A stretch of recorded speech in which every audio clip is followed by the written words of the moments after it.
அடுத்ததாக மகளிர் பாசறையின் மாநில ஒருங்கிணைப்பாளர் அன்பரசி அவர்கள்.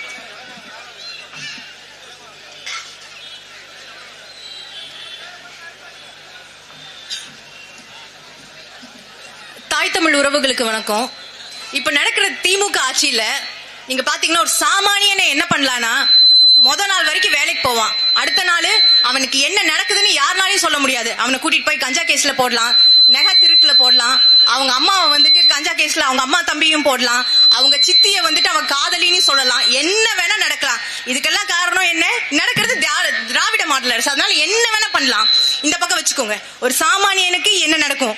இந்த பக்கம் நிக்கிதாங்கிற ஒரு பணம் படைச்ச ஒரு அதிகாரம் பலம் படைச்ச ஒரு பெண்மணி நினைச்சா நகை இல்லைனாலும் நகை திருட்டு போச்சுன்னு சொல்லலாம்.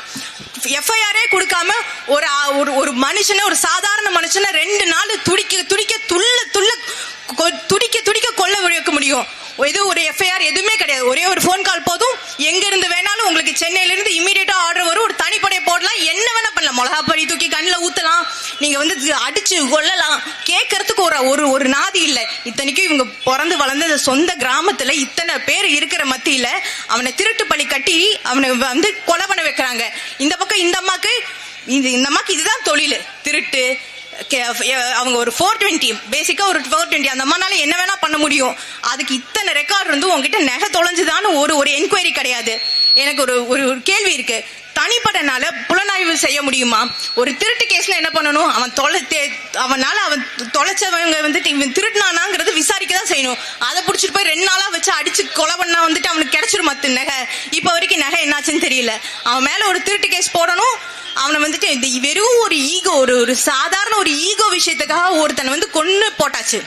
அடுத்து நினைச்சுக்கோங்க, திராவிட அரசுனாவே போலி வாக்குறுதி தான்.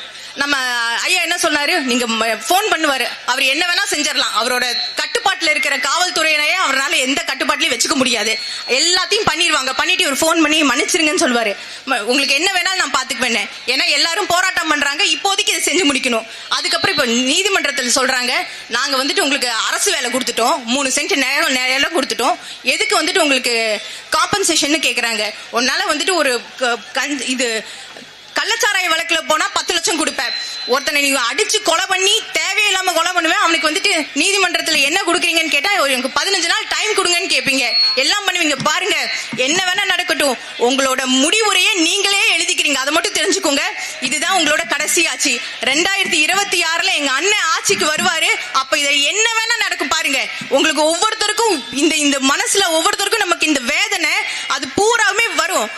என்ன நீங்க 26 வரைக்கும் நீங்க ஆடுங்க, அவ்வளவுதான். இதுதான் உங்க கடைசி ஆட்டம். இதுக்கப்புறம் எங்க நாம் தமிழர் ஆட்சியில எங்க அண்ணன் சீமானோட ஆட்சி வரட்டும்.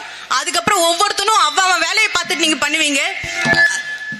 நீங்க பாத்துக்கோங்க, அவ்வளவுதான். நன்றி. நாம் தமிழர்.